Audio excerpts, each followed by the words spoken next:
ہماری پچھلی ویڈیو کو بہت پذیرائی ملی، بہت سارے لوگوں نے اس کوشش کو سراہا، تاہم کچھ لوگوں کے پاس کچھ منطقی سوالات بھی تھے جو مزید وضاحت کے مستحق تھے۔ مثال کے طور پر ایک بھائی نے پوچھا کہ اگر آبادی سب سے اہم مسئلہ ہے تو صوبہ پنجاب کیوں ترقی کر رہا ہے؟ یا دوسرے لفظوں میں، اگر پنجاب 12 کروڑ آبادی کے ساتھ ترقی کر سکتا ہے تو 6 کروڑ آبادی والا صوبہ سندھ بھی ترقی کر سکتا ہے، یعنی آبادی مسئلہ نہیں۔ اور بڑھتی ہوئی آبادی تک گورننس کی فراہمی نئی انتظامی اکائیوں کی تشکیل کا جواز فراہم کرنے کے لیے کافی وجہ نہیں ہے۔ آئیے پہلے اس دلیل کا پوسٹ مارٹم کرتے ہیں۔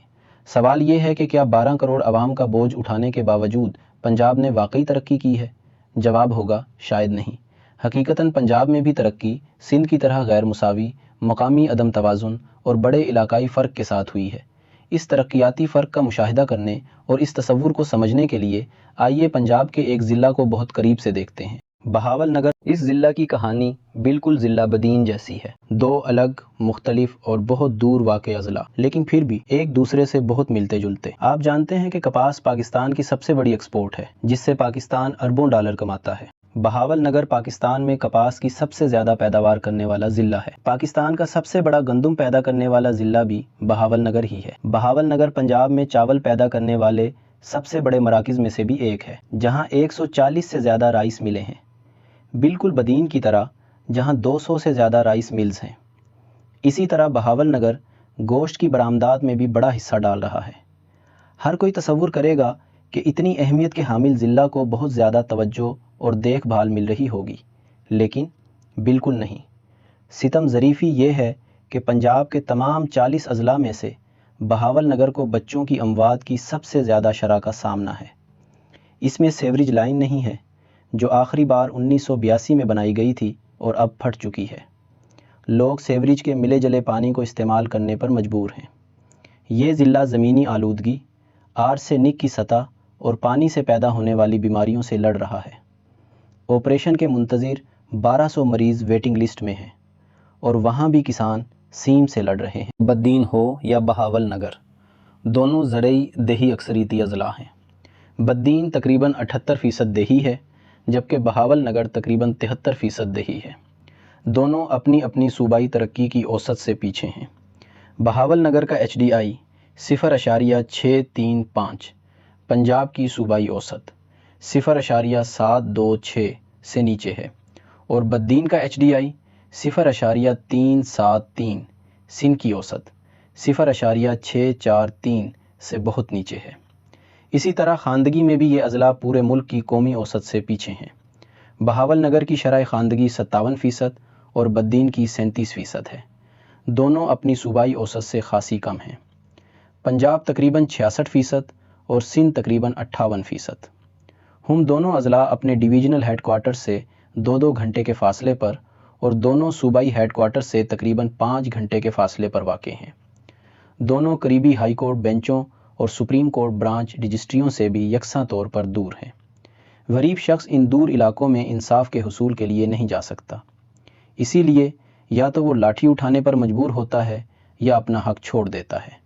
غرض دونوں علاقوں بدین اور بہاول نگر کے لوگوں کی حالت ایک جیسی ہے، پسماندہ۔ اسی طرح چند دوسرے دوستوں نے رائے دی کہ اگر پنجاب، خیبر پختونخوا یا بلوچستان کو نئے انتظامی یونٹس کی ضرورت ہے تو وہ آگے بڑھ سکتے ہیں، لیکن سندھ کو انتظامی اکائیوں میں تقسیم کرنے کی ضرورت نہیں ہے۔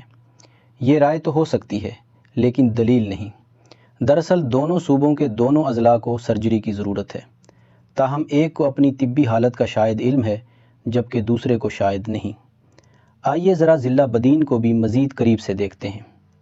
اکرم واہ نہر، جو صرف اور صرف ضلع بدین کے لیے بنائی گئی تھی، کیا اسے لوٹا نہیں گیا؟